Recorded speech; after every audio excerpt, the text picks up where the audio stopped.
Legend of the Great Sage. Chapter 441.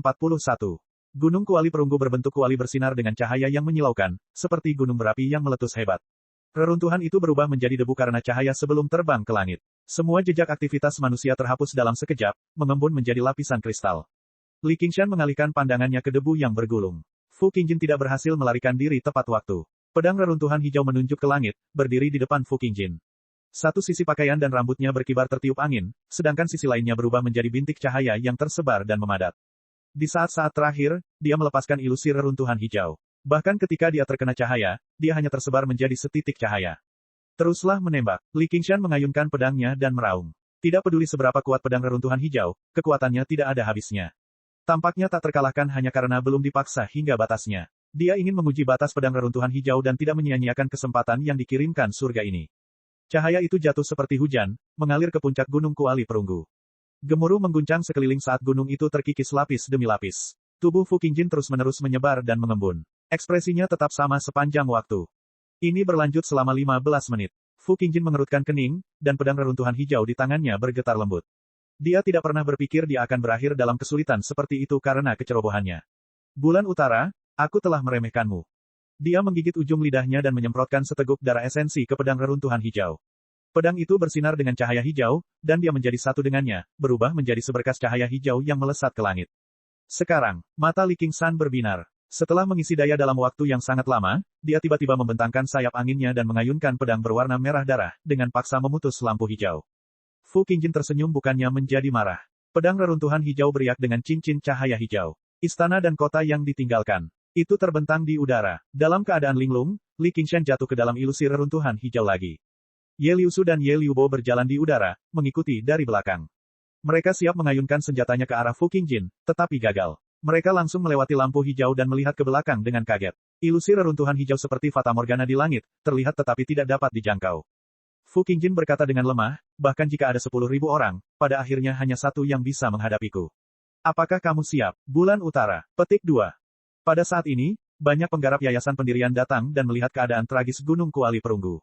Melihat alam ilusi di langit, dia tidak tahu harus berbuat apa. Ye Liubo berteriak, cepat, buka jalan Netherworld. Meskipun dia belum pernah bentrok dengan Fu Qingjin sebelumnya, penghubung istana koleksi pedang ini terkenal di bawah tanah. Dia telah bentrok dengan Strongstone dan Blood Shadow beberapa kali, dan dia selalu unggul setiap saat. Meskipun dia gagal membunuh kedua Dasmon itu, dia memaksa mereka kembali ke bawah tanah setiap saat, dan mereka bahkan akan terluka ringan. Tidak perlu. Li Qingshan menatap Fu Qingjin dan berkata dengan acuh tak acuh. Ilusi reruntuhan hijau berbeda dari formasi. Itu sepenuhnya di bawah kendali Fu Qingjin. Bahkan jika mereka memaksa masuk, mereka akan diusir. Mulai sekarang, Ye Liusu akan memegang komando. Bunuh dan lukai para penggarap pembunuh iblis sebanyak mungkin. Petik 2. Ya, Liusu. Ye Liusu melompat ke arah para penggarap yayasan pendirian yang datang untuk memberikan bantuan. Para penjelajah malam lainnya mengikuti dari belakang. Dia sudah menyatu dengan kegelapan di udara, menghilang. Ekspresi para penggarap yayasan pendirian berubah drastis. Mereka belum pernah melihat begitu banyak pembunuh penjelajah malam tingkat kesengsaraan muncul bersama. Pedang Gunung Qi. Seorang kultivator parubaya berjubah Taoisme menghunus pedangnya dari sarungnya. Itu berubah menjadi banyak kekaburan, membungkusnya seperti gunung pedang. Jika dia melawan beberapa penjelajah malam, langkah ini akan cukup untuk membela diri. Penjelajah malam tidak ahli dalam serangan langsung, tapi saat ini, dia menghadapi beberapa lusin pembunuh penjelajah malam terkuat. Dentang, dentang, dentang, dentang. Serangkaian senjata bertabrakan. Pembunuh penjelajah malam bersinar seperti hantu, dengan paksa mendorong kembali pedang Qi yang bergunung-gunung. Kultivator paruh baya terkejut. Dia mengeluarkan segenggam benih Thunderbolt dari 100 kantong harta karunnya dan menyebarkannya. Dengan serangkaian suara gemuruh, dia menghentikan serangan para penjelajah malam. Dia segera mengayunkan pedangnya. Ye Liubo mendengus dingin, meninggalkan pedangnya dan memegang busur. Dia menggambarnya menjadi bulan sabit penuh, dan panah hitam telah mengembun di antara kedua jarinya. Di belakangnya, lebih dari selusin pembunuh penjelajah malam melakukan hal yang sama. Di kalangan penjelajah malam, memanah adalah sesuatu yang harus mereka pelajari sejak mereka masih muda. Hujan panah hitam menembus asap ledakan, meninggalkan lintasan hitam tanpa suara.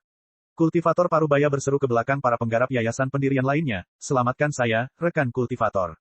Para penggarap yayasan pendirian lainnya melarikan diri ke kejauhan bahkan tanpa menoleh ke belakang, berpikir bahwa lebih baik mereka mati daripada diri mereka sendiri.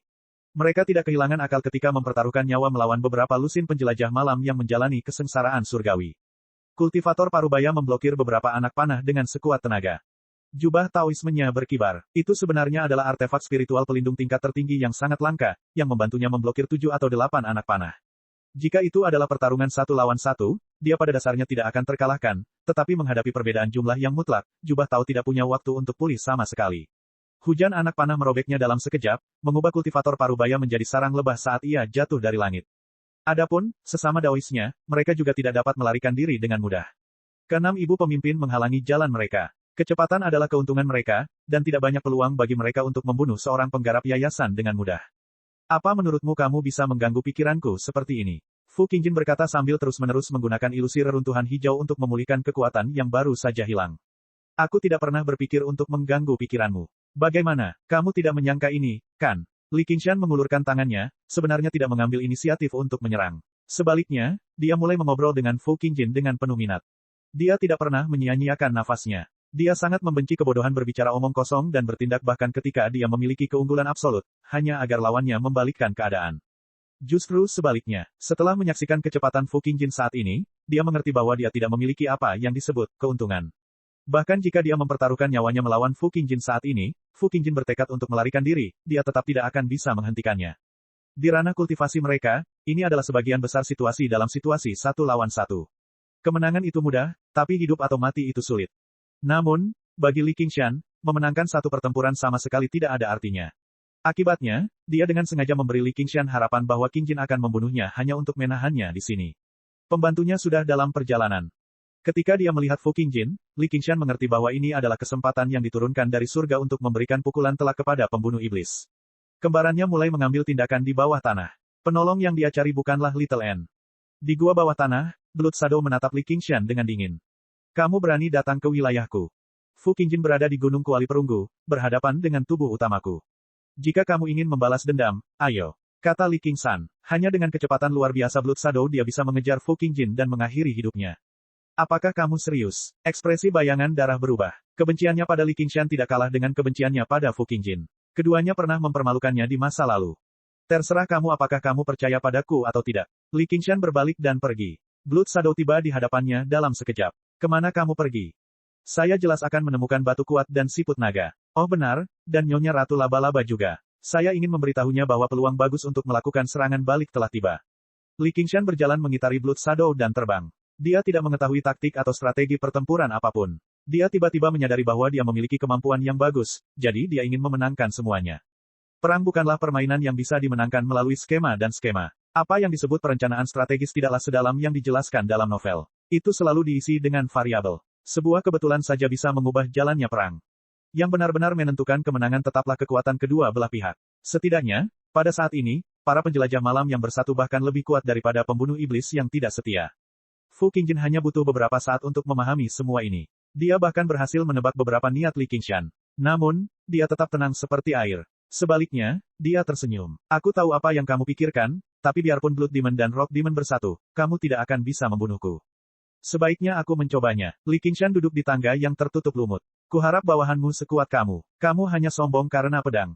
Jauh di bawah tanah, Strongstone tersenyum kejam. Kamu ingin aku membantumu? Tidak, saya menyarankan Anda untuk mengambil kesempatan ini untuk menyerang sekte lain. Sekarang adalah kesempatan terbaik. Li Qingshan berbalik dan pergi. Strongstone tidak mampu mengimbangi kecepatan pedang terbang Fu Qingjin, dan kekuatan Stone of Slaughter mungkin juga tidak akan banyak berguna. Namun, tidak ada yang lebih baik daripada menjatuhkan sebuah sekte dengan paksa. Fu Qingjin benar. Dia tidak yakin dia bisa membunuh mereka sejak awal, tapi setidaknya dia bisa menghancurkan pembunuh iblis. Kehidupan seorang pria sejati tidaklah berbeda, dan dia pandai berpura-pura. Apakah menurutmu kamu hanya mengandalkan dirimu sendiri? Fu Qingjin berkata perlahan. Dia tiba di tembok rusak di sebelah kanan Li Qingshan dan duduk. Dia tersenyum. Sekelompok penggarap yayasan pendirian tidak sepenting yang Anda bayangkan. Dibandingkan dengan mereka, saya masih lebih peduli pada Anda. Hanya dalam beberapa tahun yang singkat, Anda telah berubah dari Daemon, bukan, binatang Daemon ke tingkat seperti itu. Itu sangat mengejutkan. Petik 2. Li Qingshan mengangkat alisnya dan tersenyum. Mereka sangat penting bagi saya. Tanpa pertempuran ini dan begitu banyak rampasan perang, dia tidak akan berada di posisinya saat ini. Apa karena pil yang diberikan Desmond kucing padamu? Tidak, itu masih jauh dari cukup. Anda pasti mengalami pertemuan kebetulan lainnya, gumam Fu Qingjin pada dirinya sendiri. Tentu saja aku diberkati. Li Qingshan menatap ke bawah dengan acuh tak acuh. Para penggarap yayasan pendirian seperti rusa yang dikelilingi oleh sekawanan serigala. Mereka secara bertahap menyerah, dan satu lagi meninggal. Oh iya, tahukah kamu siapa yang membunuh tetua naga melonjak? Fu Qingjin tiba-tiba bertanya. Dia memegang tanduk Zizi di lengan bajunya. Dia telah tinggal di sini tepatnya untuk menyelesaikan masalah ini. Bagi istana koleksi pedang, ini adalah hal yang paling penting. Baru saja, dia hanya mengatakan banyak hal untuk mempersiapkan pertanyaan ini. Dia ingin membuat mereka lengah. Musuh jelas tidak akan mengatakan yang sebenarnya kepadanya, tetapi dengan tanduk Zizi, dia yakin dia bisa mengungkap kebenarannya. Li Qingshan ingin mengatakan sesuatu, tapi dia memikirkan sesuatu dan menutup mulutnya. Dia bahkan menutup matanya. Dia tidak boleh ceroboh ketika berbicara dengan orang seperti itu. Lampu hijau berkedip di mata Fu Qingjin. Dia tersenyum. Baiklah, sepertinya aku mengerti sekarang. Kamu sebenarnya bukan orang yang pandai menyembunyikan sesuatu. Orang itu adalah sumber dari semua kekuatanmu, kan? Li Qingshan membuka matanya. Apa itu yang ada di tanganmu? Chapter 442. Li Qingshan mengayunkan tangan kanannya, dan dinding itu hancur berkeping-keping. Fu Qingjin berubah menjadi titik cahaya hijau dan terbang mengelilingi Li Qingshan, mengembun di wajah Fu Qingjin.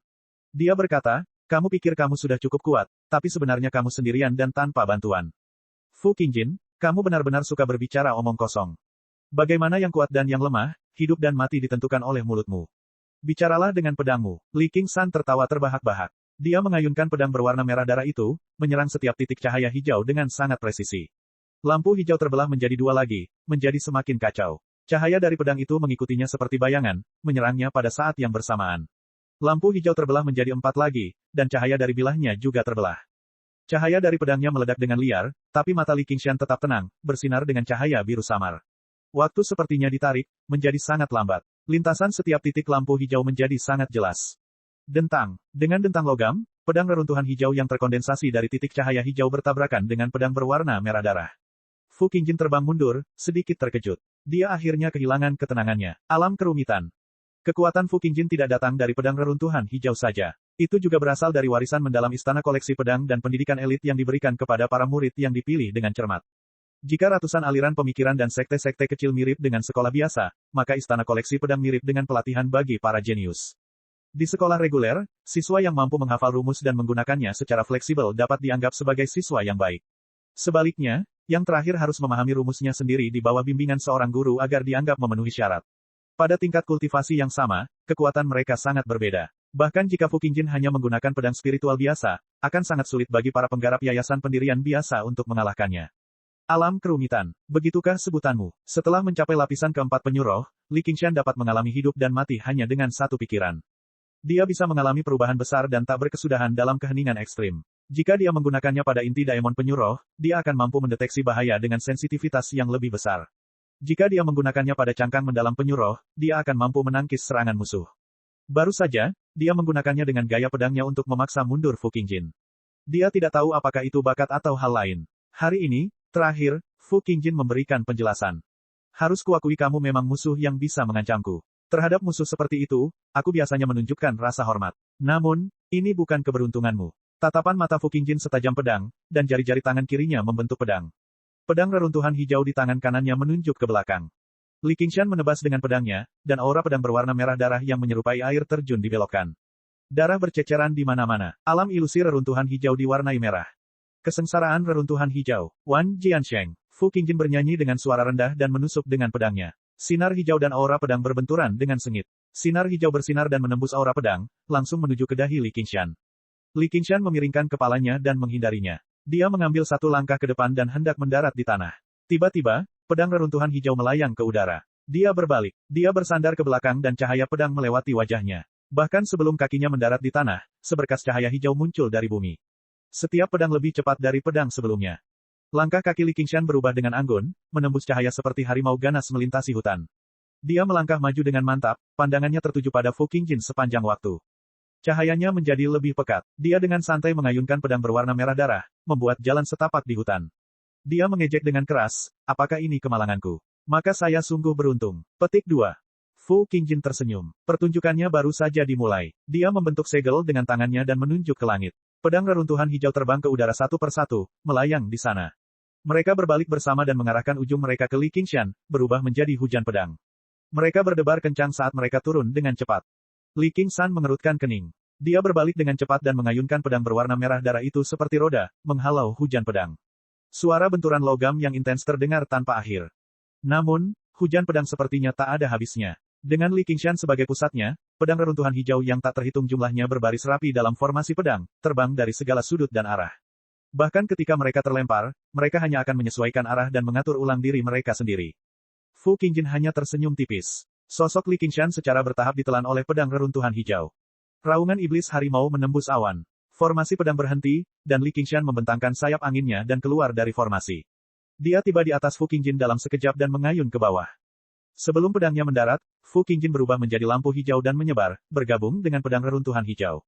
Pedang reruntuhan hijau yang tak terhitung jumlahnya berkumpul menjadi seekor naga panjang, berkedip-kedip dengan cahaya hijau saat ia menerjang. Dengan lampu hijau yang tertanam di pedang, bahkan dengan pedang berwarna merah darah di tangan, Li Qingshan berjuang untuk melukainya. Dalam ilusi reruntuhan hijau, kekuatan Fu Qingjin dapat diisi ulang tanpa henti, sementara hubungan Li Qingshan dengan ki spiritual dunia terputus sepenuhnya. Setiap Daemon Ki yang dia gunakan akan berkurang sedikit. Fu Qingjin berada dalam posisi yang tidak terkalahkan sejak awal, itulah sebabnya dia dapat berkomunikasi dengan Li Qingshan dengan begitu mudah, seperti seorang pemburu yang sedang melihat mangsa dalam jebakan. Adapun Li Qingshan, dia bahkan tidak dapat menggunakan kemampuan bawaannya yaitu kekuatan bumi. Dia benar-benar tampak seperti telah jatuh ke dalam jebakan. Saat menghadapi bahaya, mata Li Qingshan tiba-tiba menjadi cerah. Bila berwarna merah darah yang diandalkan untuk berbenturan dengan pedang reruntuhan hijau terkulai ke bawah, seolah-olah dia sudah menyerah untuk berbenturan dengan Fu Qingjin. Itu adalah pukulan biasa, dan setiap incinya bergerak maju, sepertinya pukulan itu harus berhenti sejenak dan tumbuh sedikit lebih besar.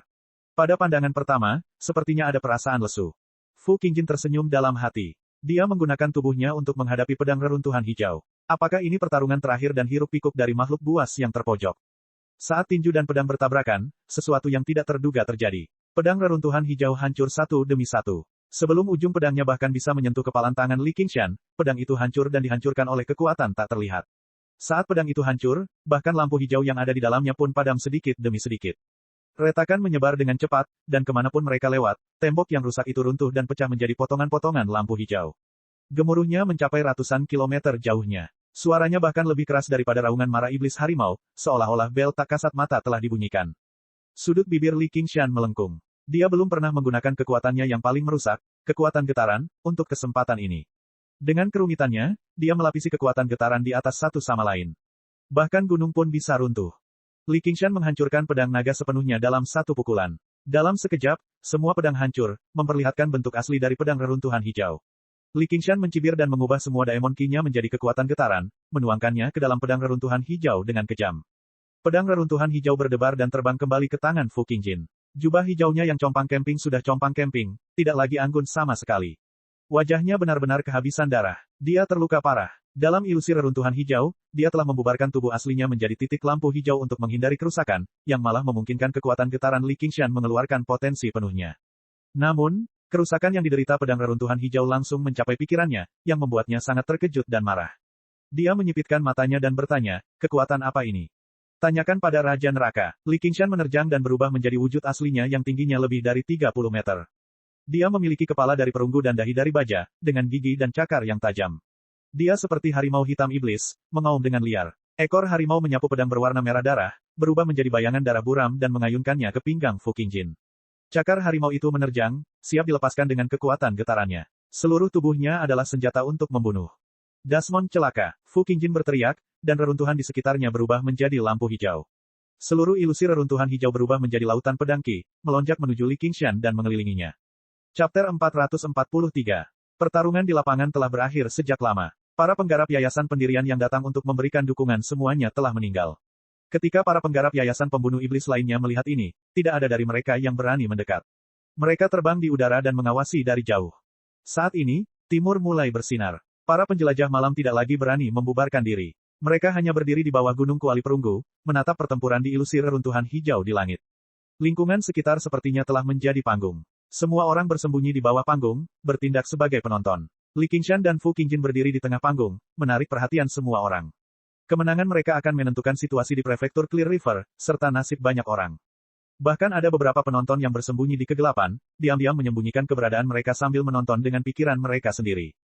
Ilusi reruntuhan hijau telah berubah menjadi lautan pedang Ki, menjangkau kemana-mana dan menyelimuti Li Qingshan. Jantung Ye Liubo tiba-tiba melonjak ke tenggorokannya. Dia bergumam pada dirinya sendiri, guru tidak terkalahkan. Ye Liusu menepuk pundaknya. Kamu benar, percayalah padanya. Ekor harimau Li Qingshan menyapu pedang berwarna merah darah itu, memunculkan lapisan cahaya merah darah yang berbenturan dengan pedang Ki dan melelehkannya.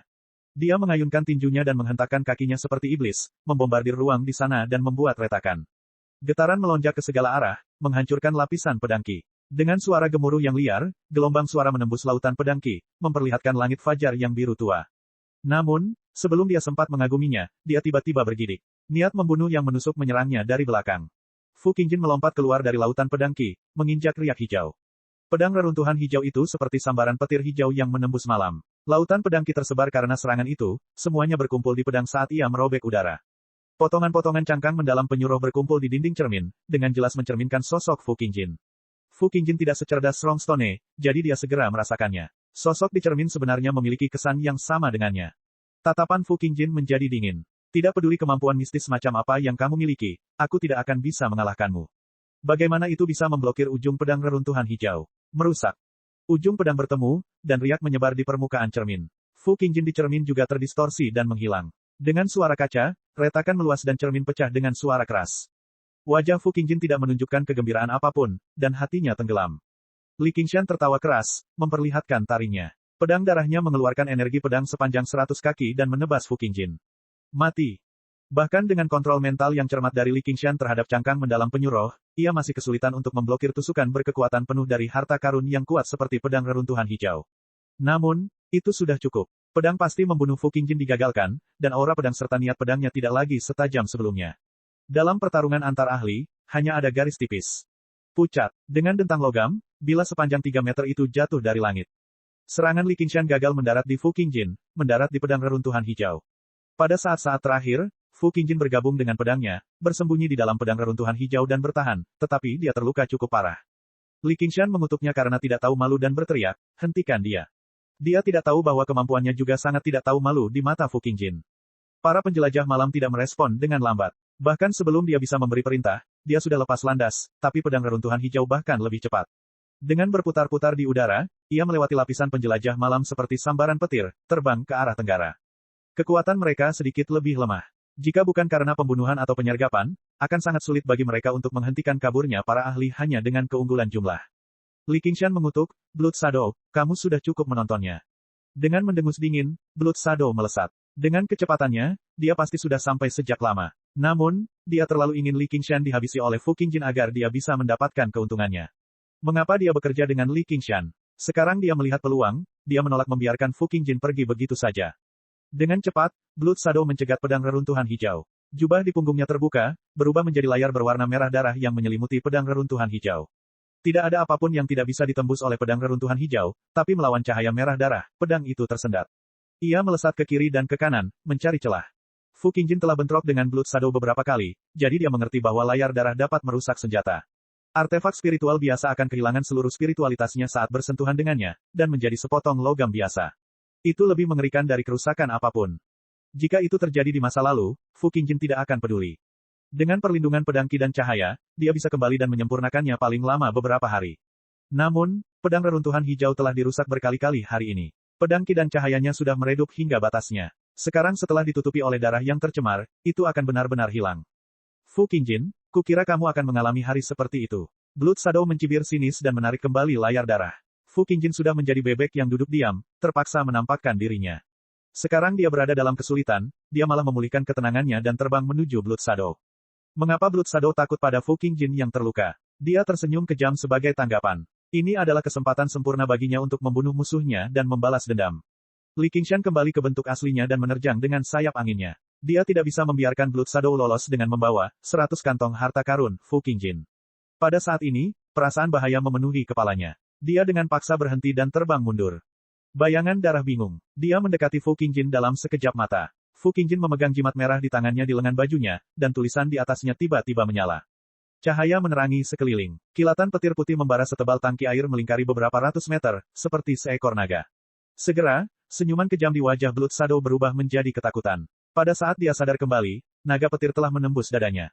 Fu Qingjin melewati Blood Shadow. Dia bahkan tidak menyia-nyiakan sedikitpun tenaganya untuk mengayunkan pedangnya. Hanya setelah waktu yang terasa sangat lama barulah gemuruh guntur muncul entah dari mana, mengguncang sekeliling. Li Qingshan terkejut. Bukan hanya jimat merah, tapi mungkin jimat kelas menengah atau bahkan tinggi. Jika Fu Qingjin menggunakannya sejak awal, hasilnya akan sulit diprediksi. Kegembiraannya atas kemenangan lenyap, digantikan oleh kehati-hatian. Pada akhirnya, dia masih meremehkan istana koleksi pedang. Fu Qingjin melepaskan diri, tapi dia tidak melarikan diri. Dia berdiri di udara, tapi wajahnya dipenuhi kesedihan yang tak terlukiskan. Bahkan ada sedikit rasa kesal di wajahnya. Setelah menyaksikan kekuatan jimat naga petir, tidak ada lagi yang berani mendekatinya sembarangan. Beberapa saat kemudian, Fu Qingjin melakukan sesuatu yang tidak diharapkan oleh siapapun. Dia membungkuk dalam-dalam ke arah Li Qingshan di kejauhan. Bulan Utara, aku minta maaf padamu karena aku meremehkanmu di masa lalu. Li Qingshan sedikit terkejut. Apakah kamu memohon belas kasihan? Fu Qingjin berkata, tidak, ini sebuah tantangan. Kalau begitu keluarkan jimatmu dan lawan aku selama 300 ronde lagi. Li Qingshan tidak takut, darahnya mendidih. Fu Qingjin berkata, sebagai seorang kultivator pedang, kamu tidak diperbolehkan menggunakan benda luar kecuali kamu berada di ambang kematian. Ini adalah aturan tidak tertulis dari istana koleksi pedang. Li Qingshan menyilangkan tangannya dan mencibir, kalau begitu, bukankah aturan itu berarti tidak ada gunanya bagimu? Berhentilah melakukan suatu tindakan. Jangan ragu untuk menggunakan apapun yang Anda punya. Jika itu tidak cukup, aku bisa meminta istana koleksi pedang untuk memberikannya padamu. Petik 2. Aku, Fu Qingjin, bersumpah bahwa aku tidak akan menggunakan benda luar apapun, dan aku juga tidak akan bergantung pada orang lain. Aku akan menggunakan pedang ini untuk mengalahkanmu. Fu Qingjin mengangkat pedangnya tinggi-tinggi ke udara saat jubah hijaunya berkibar. Pada saat itu, rasa putus asa, ketidakpedulian, dan kekesalannya telah lenyap. Dia telah memulihkan sikapnya sebagai seorang pendekar pedang. Chapter 444. Kebanggaan Li Qingshan bangkit. Dia berhenti tersenyum dan berkata dengan lantang, sampaikan perintahku. Mulai hari ini dan seterusnya, tak seorang pun boleh ikut campur saat aku bertarung dengan orang ini. Fu Qingjin, jika aku bisa mengalahkanmu sekali, aku bisa mengalahkanmu untuk kedua kalinya, ketiga kalinya, sampai aku membunuhmu. Dia merentangkan jari-jarinya dan mengepalkannya erat-erat, saya pribadi akan menghancurkan harga diri Anda. Petik 2. Mata Fu Qingjin berbinar. Dia menatap Li Qingshan dalam-dalam, kamu benar-benar tidak terlihat seperti Desmond. Sayang sekali. Dengan itu, dia menyatu dengan pedangnya dan terbang. Li Qingshan menyaksikan lampu hijau terbang di kejauhan. Dia tidak menyia-nyiakan upaya untuk mengejarnya. Garis emas menyala di timur, mewarnai awan dan menerangi sekeliling. Bulan cerah tetap berada di barat, tergantung di atas kepala Li Qingshan. Para penggarap yang menyaksikan dari jauh melihat ini dan bergumam, iblis bulan. Setelah teror iblis darah dan iblis batu, dia membuat namanya terkenal dalam satu pertempuran setelah 3 tahun diam. Dia menjadi iblis bulan dengan kekuatan yang lebih besar dari 2 orang sebelumnya, membayangi hati semua kultivator. Para penjelajah malam pun menundukkan kepala tunduk pada sosok di langit. Para ibu pemimpin mempersembahkan 100 kantong harta karun yang telah mereka peroleh dengan patuh. Ye Liusu naik, Tuan, selanjutnya kita. Li Qingshan melihat sekeliling dan terbang ke bawah. Dia menginjak kuali perunggu yang ingin menyelinap pergi tanpa suara sebelum mengangkat tangannya. Mingsu, bawakan aku petanya. Saat matahari terbit di timur, terang bulan berangsur-angsur memudar. Tapi bagaimana jika saat itu fajar? Ancaman terbesarnya saat ini, Fu Qingjin terluka parah dan tidak berdaya untuk bertarung lagi. Ini adalah waktu yang tepat untuk mengalahkan pembunuh iblis. Bulan Utara, kamu menipuku. Suara ganas terdengar dari hutan. Wajah Blood Shadow memucat dan bengkok. Tidak, seluruh tubuhnya terpelintir untuk mengisi lubang di dadanya. Setelah disambar langsung oleh naga petir penghancur, sebagian tubuhnya langsung menguap, mengakibatkan kerusakan yang tidak dapat diperbaiki. 3 tahun budidaya penghisap darah pada dasarnya telah hancur. Li Qingshan mengejek, jadi kamu belum mati. Jika kamu ingin menjadi seorang nelayan, kamu harus tahu nilai dirimu sendiri. Cepatlah, nyahlah. Kalau tidak, aku akan mengirimmu pergi. Petik 2. Kamu, Blood Shadow menunjuk ke arah Li Qingshan, wajahnya pucat karena marah. Dia menderita kerugian ganda. Dia benar-benar kehilangan muka. Sayap angin berkibar, Li Qingshan melangkah ke depan Blood Shadow dan memotongnya menjadi 2 dengan 1 tebasan. Kemudian, dia menyapukan kakinya, dan kekuatan getaran mengikuti, menendang tubuh bagian atas Blood Shadow menjadi segumpal daging dan darah. Pergi. Li Qingshan kembali dengan pedangnya. Saat dia hendak berbicara, dia merasakan firasat. Cahaya putih tiba-tiba bersinar dari timur, disertai aura mulia. Itu melonjak ke langit. Jika dilihat-lihat, itu sebenarnya datang dari seorang lelaki tua kurus dengan wajah penuh kerutan. Wajahnya yang kaku penuh kebenaran, dan pedangnya datang dari timur, seperti matahari merah yang terbit dari timur. Hal ini tidak dapat dihentikan. Dia adalah kepala sarjana Akademi Pain Soh, Wen Zhengming. Dia selalu memperhatikan perubahan situasi di prefektur Clear River, khususnya pembunuh Jiang Sancheng. Begitu Li Qingshan muncul, dia menerima berita itu dan bergegas, tetapi dia dibatasi oleh peraturan.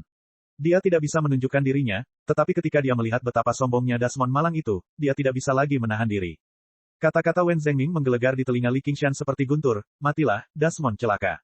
Ujung pedangnya tajam, menusuk matanya. Li Qingshan memikirkan tentang tetua naga melonjak lagi, dan hatinya tenggelam. Seorang kultivator inti emas, dia berteriak, cangkang mendalam dari roh penyu. Layar cahaya biru heksagonal, samar, berlapis di depan Li Qingshan. Dia takut untuk menggunakan cermin refleksi lagi, bukan hanya karena dia telah menghabiskan terlalu banyak usaha hari ini, tapi juga karena dia mungkin bahkan tidak bisa memantulkan 1/100 kekuatan lawannya saat ini. Dia hanya bisa menggunakan metode paling sederhana dan langsung untuk membela diri. Jika Wen Zhengming mengubah gerakannya, maka Li Qingshan akan bisa melepaskan diri dari niat pedang. Namun, pedang Wen Zhengming tidak dapat dihentikan, sama seperti dia. Cangkang mendalam spirit turtle hancur lapis demi lapis. Itulah yang ingin dilakukan Fu Qingjin, tetapi dia tidak dapat mencapainya. Mata Li Qingshan jernih, dan dia memaksa dirinya untuk tenang. Dia merentangkan tangannya, dan rambut merahnya tergerai. Inti daemon penyuruh berputar dengan cepat, dan semua ki daemonnya mengalir ke dalam cangkang mendalam penyuruh. Saya bukan lagi Li Qingshan di masa lalu. Bahkan jika seorang kultivator inti emas ingin membunuhku, itu tidak akan semudah itu. Para penjelajah malam memucat ketakutan, semuanya mundur. Teror yang dialami oleh seorang kultivator inti emas bukanlah sesuatu yang bisa mereka tahan. Mereka takut menarik perhatian mereka. Hanya Ye Liusu yang tetap berdiri di sana. Kain satin kuning cerah melebar hingga beberapa meter dan terbang menuju Wen Zhengming. Segera setelah bersentuhan dengan aura lurus, ia terkoyak. Ye Liubo menjerit dan berubah menjadi bayangan gelap, menerjang ke arah Wen Zhengming. Dia menusuk dengan kejam dengan belatinya, dan dengan bunyi gedebuk, dia dikirim terbang kembali, menabrak pohon yang tak terhitung jumlahnya. Liubo, teriak Ye Liusu. Aura lurus Wen Zhengming telah sedikit terguncang, dan 3 lapisan cangkang mendalam penyuruh lainnya telah hancur. Dia seperti anak panah di akhir penerbangannya. Li Qingshan marah. Dia melepaskan cangkang mendalam milik penyuruh dan mengeluarkan manik oval. Itu adalah embrio burung phoenix yang dia kental dari magma dan api bumi. Ledakan. Sepertinya matahari merah telah terbit dari tanah, namun juga tampak seperti gunung berapi yang meletus dengan magma. Dunia menaklukkan dengan pedang manusia. Bahkan wajah tegas Wen Zhengming sedikit goyah. Dia memanggil. Pedang itu terangkat mengikuti angin, dipenuhi aura lurus. Ia mengayun ke bawah dan menembus api, berayun ke arah kepala Li Qingshan. Li Qingshan meraung sambil mengayunkan pedang berwarna merah darah. Dia tidak mundur, malah maju, mempertaruhkan nyawanya. Namun, pedang itu tiba-tiba menyimpang, melewatinya dan mendarat di Gunung Kuali Perunggu, menembus lapisan bumi. Gunung Kuali Perunggu terbelah menjadi 2 dengan keras, runtuh ke samping dengan suara gemuruh. Wen Zhengming menundukkan kepalanya, hanya untuk melihat sehelai benang sutra laba-laba yang tak terlihat melilit ujung pedang. Dia melihat ke belakang Li Qingshan dan berkata dengan dingin, "Daemon laba-laba." Li Qingshan berbalik. Sebelum dia menyadarinya, Helika Verparosa sudah muncul di belakangnya. Dia tersenyum. "Kamu benar-benar tidak mengecewakanku. Senior Wen, selamatkan aku." Kuali Perunggu bangkit dari tanah dan terbang di belakang Wen Zhengming. Teriakan minta tolong terdengar dari dalam. Helika Verparosa bahkan tidak menoleh ke belakang. Dengan jentikan jarinya, Kuali Perunggu itu tiba-tiba jatuh dari udara, tidak lagi mengeluarkan suara apapun. Kali ini, Li Qingshan menahan napas dan menatap. Baru setelah itu dia melihatnya dengan jelas. Benang kristal yang bahkan lebih tipis dari sehelai rambut telah menembus kuali, kembali ke tangan Ratu Laba-Laba. Itu sudah diwarnai merah. Seorang penggarap yayasan telah dibunuh dengan santai oleh Helika Verparosa seperti sedang memukul lalat. Wen Zhengming berada agak jauh, jadi dia tidak dapat merespons tepat waktu. Dia menjadi sangat marah. Dasmon celaka. Datang. Helika Verparosa merentangkan tangan rampingnya ke belakang. Dia mengenakan gaun merah yang menyerupai gaun malam, memperlihatkan separuh dadanya. Dia sangat mempesona. Dia sepertinya ingin memeluk pedang Wen Zhengming. Senyumannya indah dan kejam, sungguh tak terlukiskan. Li Qingshan memahami bahwa setelah pertempuran ini dimulai, prefektur Clear River tidak lagi menjadi permainan catur. Dari sudut matanya, Ye Liusu telah memanfaatkan ledakan tadi untuk mundur jauh bersama Ye Liubo. Baru setelah itu dia sedikit rileks. Meskipun dia tidak sadarkan diri, dia masih hidup. Jubah Wen Zhengming berkibar saat aura lurusnya melonjak. Pertempuran besar akan segera terjadi. Senyum Helika Verparosa tiba-tiba membeku. Sebuah suara yang sangat familiar bagi Li Qingshan terdengar dari langit. "Ah lo, sudah lama tidak bertemu lagi." Dalam sekejap mata, sesosok tubuh mendarat di antara Helika Verparosa dan Wen Zhengming. Pakaiannya bahkan lebih putih dari salju, dan dia tampak seperti makhluk abadi. Dia memegang kipas lipat batu giok dan tersenyum sebebas angin. Itu adalah Gu Yanying. Para penonton yang bersembunyi di balik tirai akhirnya mau tidak mau melompat ke atas panggung satu persatu. Gu Yanying menatap Li Qingshan dalam-dalam. Awalnya, dia ingin memberi pelajaran pada anak yang tidak patuh ini 3 tahun lalu, tetapi perhatiannya terganggu oleh hal lain. Pada saat dia kembali sadar, dia sudah memasuki budidaya terpencil. Dia telah mengasingkan diri selama 3 tahun, dan saat dia muncul, dia menyebabkan keributan besar seolah-olah dia sedang mencoba untuk menebus waktu yang telah dia buang. Gu Yanying meninggalkan 2 ahli Human Dao dan Demon Dao. Dia tersenyum dan berkata kepada Li Qingshan, "Kamu luar biasa bisa membuat kepala Akademi Wen menggunakan pedang 3 bakat." Aku tersanjung. Pikiran Li Qingshan sekarang menjadi jernih. Dia semakin merasa bahwa Gu Yanying pasti merasakan sesuatu. Kapan itu? 3 tahun lalu, ketika dia bergabung dengan 100 aliran pemikiran, atau dia sudah mengetahuinya. Dia memiliki banyak kesempatan untuk menaklukkannya, jadi mengapa dia tidak melakukannya? Apa karena sama-sama waria? Atau apakah karena dia takut kakak Niu, yang telah membunuh tetua naga terbang, ingin mengamatinya dengan cermat? Gu Yanying, minggir, Helikopter Parosa berkata dengan gigi terkatup. Komandan Gu, para iblis itu sangat kurang ajar. Saya menjunjung jalan lurus dan tidak bisa lagi berdiam diri. Jika Anda bersedia membantu saya membunuh iblis, silakan lakukan. Jika tidak, mohon minggir dan jangan hentikan saya. Petik 2. Kedua orang mereka terfokus pada Gu Yanying, ingin memaksanya pergi. Gu Yanying menepuk keningnya dengan kipas lipatnya dengan ekspresi tertekan. Dia menghela nafas, sangat sulit bagiku untuk menerima kalian berdua. Matanya menoleh dan sudut bibirnya melengkung, aku hanya bisa bertindak sesuai hatiku. Li Qingshan punya firasat buruk bahwa ini adalah hal yang harus dia dengar. Dia sebenarnya merasakan sedikit kesedihan. Entah itu jalur manusia atau jalur daemon, tidak peduli sisi mana yang dia pilih, dia tidak akan pernah bisa mendapatkan kedamaian sejati. Yang bisa dia lakukan hanyalah mengukir jalannya sendiri, tapi itu juga akan menjadi jalan sepi yang tak seorang pun bisa mengerti. Di mata kedua belah pihak, dia akan menjadi pengkhianat yang tercela. Hati Li Qingshan tergerak. Melihat sikapnya yang anggun dan kecantikannya yang tiada taraf, perasaan hatinya sedikit tergerak. Dia tidak bisa tidak bertanya pada dirinya sendiri, apakah cinta di masa lalu telah berubah. Saya mempunyai tanggung jawab untuk memastikan perang ini terus berlanjut tanpa campur tangan. Namun, Anda berdua tidak dapat dibujuk dengan kata-kata. Senyuman Gu Yanying menghilang. Dengan swoosh, dia membuka kipas lipatnya, siapapun yang tidak puas dengan arbitrase saya, datanglah kepada saya. Helikopter Parosa mendengus pelan dan mengatupkan jari-jarinya yang seperti batu giok. Li Qingshan mengambil satu langkah ke depan dan berkata dengan suara rendah, Nyonya Ratu Laba-Laba, kita telah unggul dalam perang ini. Helikopter Parosa menoleh ke belakang, apa maksudmu? Berhentilah selagi kamu berada di depan. Li Qingshan mengangkat bahunya. Jika dia memecahkan permainan catur sekarang, dia akan segera dikejar oleh Wen Zhengming. Dia sebaiknya memanfaatkan kesempatan ini untuk mendapatkan manfaat yang cukup dari permainan catur ini. Suatu hari nanti, dia akan bisa melompat keluar dari papan catur dan memotong semua tangan yang berani mengganggunya. Helikopter Parosa merenung sejenak. Dia sepertinya juga merasa sia-sia menghancurkan situasi besar yang telah diciptakan Li Qingshan. Karena perang tidak dapat dihindari, maka tidak perlu terburu-buru. Dia menjaga aura iblisnya dan berbalik untuk pergi. Gu Yanying berkata, terima kasih. Namun, dia memandang Li Qingshan dan menoleh ke Wen Zhengming. Din Wen, tidak perlu melawan salah satu dari kita sendiri, kan? Anda mendengar apa yang dikatakan Fu Qingjin. Apakah Anda tidak percaya pada istana koleksi pedang? Petik 2. Chapter 445. Wen Zhengming menutup matanya dan menghela nafas pelan. Dia menyarungkan pedangnya dan pergi, meninggalkan satu kalimat. Rekan Gu, kamu ragu-ragu. Cepat atau lambat kamu akan menderita. Mohon berhati-hati. Terima kasih atas peringatanmu, cendekiawan hebat Wen, tapi bagaimana segala sesuatu di dunia ini bisa sesuai keinginan? Selalu ada kerugian ketika ada keuntungan. Gu Yanying menggenggam tangannya dan terbang ke udara, menyapu awan. Dalam sekejap mata, ketiga penonton yang mau tidak mau melangkah ke atas panggung kembali ke kegelapan. Di bawah gunung kuali perunggu yang benar-benar runtuh, Li Qingshan mengambil kuali perunggu tersebut. Itu sedikit rusak, tapi bagaimanapun juga itu masih merupakan artefak misterius. Para penjelajah malam yang berhamburan ketakutan berkumpul lagi dalam diam. Mereka semua gelisah. Meninggalkan komandan mereka dan melarikan diri pada saat genting adalah hal yang tidak dapat dimaafkan di organisasi manapun.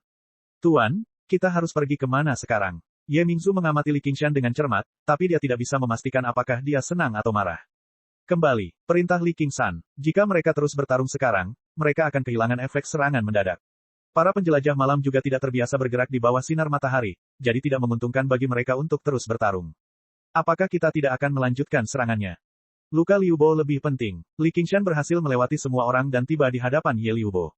Dia masih tidak sadarkan diri. Li Qingshan membelai pipinya dengan lembut. Dia bisa merasakan aura brutal mengamuk di sekujur tubuhnya. Itu adalah penyebab ketidaksadarannya. Itu adalah aura lurus Wen Zhengming. Untungnya, Wen Zhengming selalu fokus padanya. Dia hanya terluka oleh serangan balik itu. Jika Wen Zhengming mengalihkan sebagian perhatiannya untuk menghadapinya, dia pasti sudah mati. Setiap kesengsaraan surgawi adalah bidang kultivasi. Dan, perbedaannya pun semakin besar, seperti jurang. Ye Mingzu melaporkan dengan cemberut, aura ini sangat keras kepala, dan tampaknya menekan kekuatan kami para penjelajah malam.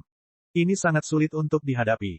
Li Qingshan melambaikan tangannya, dan potongan-potongan cangkang mendalam penyu roh berkumpul, menyelimutinya dan melayang di udara. Dia seperti peti mati kristal. Li Qingshan menghela napas. Pertarungan ini telah sangat merugikannya, baik itu Daemon Ki atau kekuatan mentalnya. Baru sekarang dia pulih sedikit.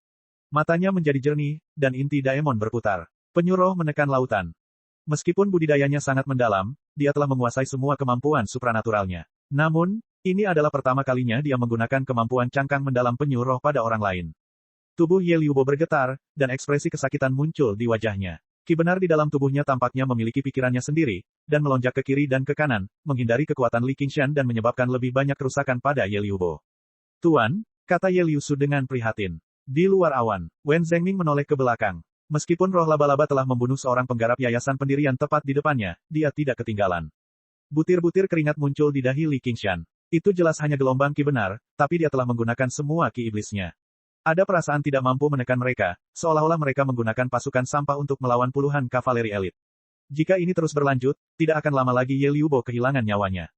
Li Qingshan mengambil keputusan dan berteriak, tekan. Cangkang mendalam penyuruh menekan dari segala arah, menggali jauh ke dalam tubuh Ye Liubo dan sepenuhnya menekan ki benar hingga ia tidak dapat melarikan diri. Akhirnya semuanya habis. Dasmon yang malang, cahaya dingin melintas di mata Wen Zhengming. Setelah ragu-ragu sejenak, dia akhirnya pergi dengan gusar. Beberapa saat kemudian, Ye Liubo perlahan bangkit. Dia melihat Li Qingshan dan bertanya dengan lemah, Tuan, apakah Anda baik-baik saja? Saya jelas baik-baik saja. Hati Li Qingshan melembut. Dia membubarkan cangkang mendalam penyuruh sambil tersenyum dan menaruh pil penyembuhan di mulutnya. Dia menjemputnya. Ayo pergi. Ye Liubo agak tersanjung sebelum menjadi sangat gembira. Dia melingkarkan lengannya di leher Li Qingshan dan menempelkan kepalanya ke dadanya. Dia tampak manis. Kelompok itu kembali ke tempat tinggal bawah tanah. Li Qingshan menempatkan Ye Liubo di atas alas batu. Beristirahat. Setelah itu, dia mengeluarkan 100 kantong harta karun yang dia peroleh dari pertempuran dan mulai memberi hadiah kepada mereka sesuai dengan kontribusi mereka. Liusu, kamu yang menghitung.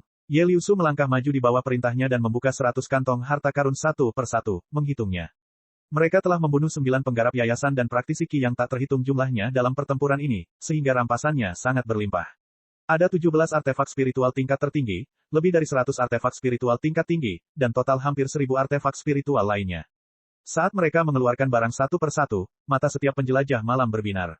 Berbagai pil juga merupakan pemandangan yang mempesona. Jumlah mereka tak terhitung jumlahnya. Pada saat Ye Liusu mengeluarkan jimat, formasi, dan berbagai boneka, mereka pada dasarnya telah memenuhi seluruh gua. Itu telah menjadi perbendaharaan yang sangat besar. Bagianku dulu, Li Qingshan memilih pil yang berguna baginya terlebih dahulu. Hanya pil akumulasi kebajikan yang berjumlah 4. Ditambah dengan pil bermutu tinggi lainnya, itu sudah cukup baginya untuk mengolah iblis sapi ke lapisan keempat. Setelah itu, ada beberapa jimat merah. Meskipun mereka semua adalah jimat kelas rendah yang lebih rendah, mereka cukup kuat. Yang terpenting, mereka tidak memiliki ciri khas apapun. Bahkan jika dia menggunakan mereka sebagai manusia, tidak ada yang bisa melacaknya. Dia hanya memilih penghitungan komandan untuk mengendalikan mayat prajurit sebagai artefak spiritual. Dia berencana memberikannya kepada Little N bersama dengan mayat lainnya sebagai hadiah. Adapun artefak spiritual lainnya, keduanya tidak berguna dan sulit dijual, jadi dia tidak mengambil satupun. Namun, benda terpenting, pedang berwarna merah darah dan kuali perunggu, sudah menjadi miliknya. Pedang berwarna merah darah itu jelas digunakan oleh tubuh Dasmonnya. Alasan utama dia mengalahkan Fu Qingjin kali ini adalah karena dia memanfaatkan fakta bahwa dia tidak memahami misteri kemampuannya.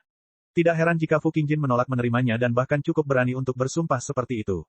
Jika dia ingin menang lagi di masa depan, dia harus mengandalkan hal yang nyata. Dengan pedang berwarna merah darah di tangannya, setidaknya dia tidak akan menderita kerugian terlalu banyak. Sedangkan untuk kuali perunggu, dia bisa menempatkannya di gua abadi untuk memurnikan artefak. Dengan budidaya foundation building, dia harus bisa menyempurnakan dan menggunakannya. Meskipun dia bahkan tidak bisa dianggap sebagai pemula dalam pemurnian artefak, dengan artefak yang begitu kuat di tangannya, selama dia meluangkan waktu untuk belajar, dia seharusnya bisa menyempurnakan artefak spiritual yang layak. Setelah dia selesai memilih, Li Qingshan menoleh ke belakang dan berkata, Liubo, pilih 3 artefak spiritual tingkat tertinggi. Ye Liubo memandang Li Qingshan dengan penuh harap. Sambil menggigit bibirnya, dia berkata, tetapi guru, bisakah saya mengubah hadiah saya? Jangan main-main. Cepat pergi. Tatapan Li Qingshan menjadi lebih lembut. Bagaimanapun, ini adalah pertama kalinya dia menerima kesetiaan seperti itu dalam hidupnya. Meskipun Ye Liubo tidak mau, di bawah tatapannya, dia merasa semakin tidak bisa menolak. Mempertaruhkan nyawanya kali ini tidak sia-sia. Di bawah tatapan iri semua orang, Ye Liubo mengambil dan memilih 3 artefak spiritual tingkat tertinggi, perisai pelindung, busur kecil yang berkedip-kedip dengan cahaya perak, dan pada akhirnya gelang emas di pergelangan tangannya. Gadis terkutuk ini benar-benar mendapatkan kekuatan. Jika saya mengetahuinya lebih awal, saya akan memperlakukannya lebih baik di masa lalu. Ye Mingzu berpikir, Ye Liubo tidak hanya memperoleh 3 artefak spiritual tingkat tertinggi sekaligus, tetapi dia bahkan memiliki prioritas dalam memilihnya. Mereka adalah yang terbaik dari semua artefak spiritual tingkat tertinggi. Liusu telah mengambil 2 juga. Itu semua berkat rencanamu sehingga kami memenangkan pertempuran ini dengan mudah. Terima kasih Tuan. Ye Liusu juga membungkuk dan mengambil 2. Dia tahu ini ada hubungannya dengan dia yang tidak melarikan diri pada saat kritis. Namun, dia bertanya-tanya dalam hati, jika bukan karena misi merevitalisasi para penjelajah malam, apakah saya akan menjadi seperti Ye Liubo? Li Qingshan berbalik dan berkata dengan tidak ramah, sekarang giliranmu. Tangannya meluncur melewati artefak spiritual tingkat tertinggi yang berkilauan. Ada 12 yang tersisa. Awalnya, 6 klan seharusnya mengambil masing-masing 2. Rampasan pertempuran telah dikurangi setengahnya karena desersi. Apakah Anda mempunyai keberatan? Petik 2. Di bawah tatapan Li Qingshan, semua ibu pemimpin menundukkan kepala. Tak satu pun dari mereka yang berani menolak. Meskipun mereka merasa sedih di dalam hati, mereka malah merasa lega ketika Li Qingshan kehilangan kesabaran. Mereka masing-masing naik untuk mengambil satu. Li Qingshan melambaikan tangannya. Liu Su, kamu bisa membagikan sisanya. Ye Liu Su menerima perintah tersebut dan membagi sisa artefak spiritual, jimat, pil, dan sebagainya menjadi 2. Dia membagi sisanya menjadi 7 bagian yang sama. Porsi tambahan jelas diberikan kepada pengawal pribadi. Itu setara dengan mendeklarasikan pembentukan klan baru. Hanya dengan memegang otoritas dia dapat mewujudkan cita-citanya. Para ibu pemimpin saling memandang dan bertukar pandang. Mereka dipenuhi keraguan. Para penjaga pribadi sangat gembira. Bisa mendapat porsi ekstra jelas merupakan hal yang baik. Tidak peduli dengan siapa mereka berada. Selama ada manfaatnya, tidak masalah. Li Qingshan sedikit mengangguk. Setelah serangkaian hadiah, dia menyimpan sejumlah besar sumber daya. Dia mempertimbangkan pro dan kontra dari pertempuran tersebut dan meninggalkan klon cerminnya untuk menghadapi situasi tersebut. Tubuh utamanya kembali ke tempat tinggal di Pegunungan Chain. Langit menyala. Di Pegunungan Chain, di depan kediaman King Xiao. N kecil merasakan sesuatu. Dia berjalan keluar dari tempat tinggal dan menatap ke kejauhan. Yang dia lihat hanyalah awan putih dengan ekor panjang yang melintasi cakrawala. Dia tersenyum dengan tenang. Saya kembali. Li Qingshan mengangkat N kecil dan berbisik ke telinganya, pertempurannya sangat memuaskan. Aku mengajari Fu Qingjin bajingan itu pelajaran yang kejam. Ini hadiahnya. Saat dia mengatakan itu, dia menyorongkan 100 kantong harta karun ke tangan Little N. Sebelum pertempuran, Li Qingshan telah memerintahkan para penjelajah malam untuk mengumpulkan mayat-mayat. Kantong 100 harta karun berisi mayat yang diperolehnya dari pertempuran. Mayat 9 penggarap yayasan pendirian semuanya ada di sana. Sama seperti itu, tasbih tengkorak bisa meningkat kekuatannya, dan dia bisa memulai langkah selanjutnya dari rencananya. Li Qingshan tiba-tiba mengangkat kepalanya. Matanya menyipit, dan dia melihat Qian Rongzi terbang. Qian Rongzi mendarat di peron dengan anggun. Dia membungkuk dan meletakkan 100 kantong harta karun ke tangan Li Qingshan. Dia tersenyum. Inilah yang kamu inginkan. Dia menegakkan tubuh dan membuka tangannya ke arah Li Qingshan. Sekarang saatnya kita melunasi hutang kita. Li Qingshan menerima 100 kantong harta karun dan membukanya. Setelah sedikit perhitungan, dia mengeluarkan 2 pil roh sejati. Apa itu cukup? Mata Qian Rongzi berbinar. Dia tersenyum lebar. Cukup. Kamu tetap perhatian seperti sebelumnya. Tiba-tiba, dia berdiri tegak. Sekarang, mari kita bicara tentang masalah serius. Ratusan aliran pemikiran segera menyerukan agar semua penggarap yayasan pendirian kembali untuk berdiskusi. Li Qingshan berpikir, benar saja. Apakah kamu tidak akan bertanya apa yang terjadi? Qian Rongzi bertanya sembarangan. Dia berpikir, sepertinya dia baru saja kembali.